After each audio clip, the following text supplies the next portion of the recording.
I talked about this a long time ago in the book, because that's what conservatism means. Conservatism comes from the root word to conserve.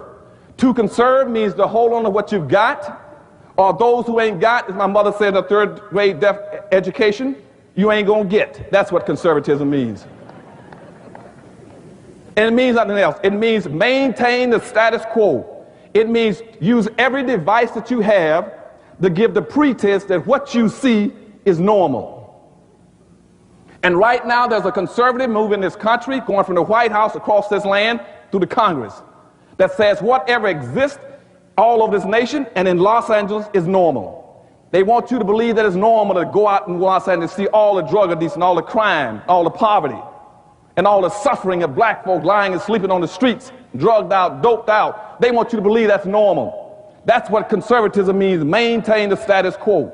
It also means to reinstitute white authority, white values, so you hear them talk about family values and all these other kind of things, and also white superiority.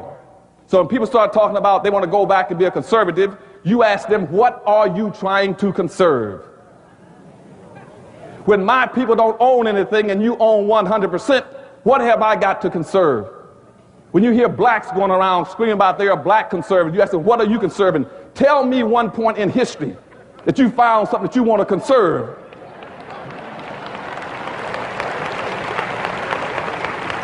Don't let people run that game on you about being a conservative. You tell them, say, fine, if you want to tell me, what are you conserving? And when my people never had anything, what are they? Why would they want to be a conservative? So the biggest problem we're going to have is conservatism when it goes across this nation. And we as black folk got to understand, now it's not all whites that are conservatives. There is an element that's got everything. That want to make that it's the greed over need. They want to hold on to everything. And so, we're going to have a massive flow. Everybody's going to be talking about conservatism. You're going to see people politically switching, talking about they're moving to the far right. And what we have to do is understand that, and that's going to create major problems in this country. One, you're going to, not only will you see an increasing amount of negative hostility towards black folk, every piece of research in the country tells us that, even from the Jewish organizations, that you're going to see more anti-blackness now and in the future than you've ever seen in the last 60 years since you left the civil rights movement. Two, you're going to see, we see organizations all over the country now, paramilitary groups, Aryan groups, Vipers, Freeman, Skinhead, Baldhead, all kind of groups that are organizing and optimistically expecting and anticipating a major clash in this country between blacks and whites. We've had 28 states in the United States now to pass concealed weapons laws.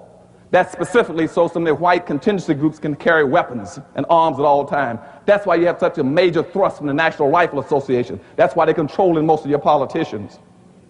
That's why you have such a major anti-governmental effort in this country. You hear people say, we want to go back to states' rights. We're anti-government. We want to get rid of the federal government. It's not that they're against government.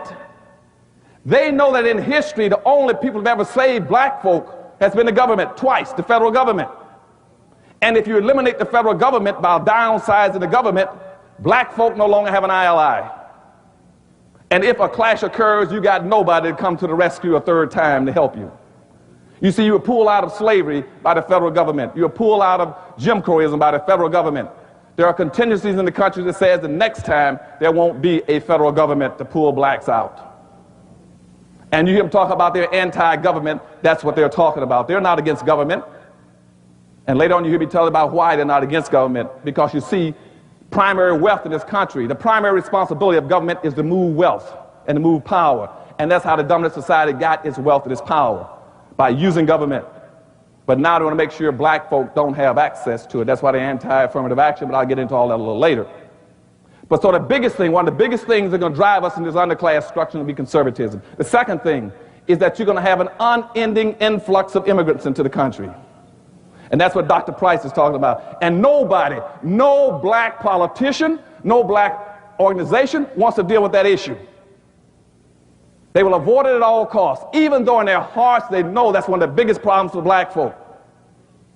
We anticipate in the next 10 to 12 years approximately 8 to 6 million Hispanics coming into the United States and 41 million Asians. You have been the majority minority for 400 years in this country. You have been the number 2 population for 400 years. You're going to get kicked out of being number 2. You're going to go down and become number 4. Now, common sense, even a 3rd grade education would tell you, if you didn't get anything when you were number 2,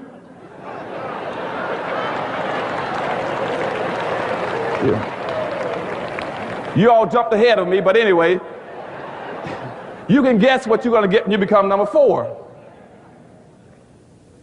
And the worst part about it is as you descend and go down to number 4, those other groups are going to go up. And as they go past you, you're going to have major racial clashes in this country. You're going to have fights all over this country between blacks and Hispanics, blacks and Asians, blacks and poor whites. And black folk cannot fight all these groups. Everybody can not always be against black folk. They know that we are vulnerable and we are defenseless. And we cannot fight those groups. Because you see, they didn't come into this country with the legacies that we are stuck with. Everybody in America has an advantaged position but black folk. But all are in a state of denial. The white power structure in a state of denial. They are pretending that everything they got, that 100% control and ownership of everything, they got it because they worked hard through a Protestant ethic. That's not how they got it. And you always hear them say, well, what you got to do, you got to work hard. Nobody can work any harder than a slave.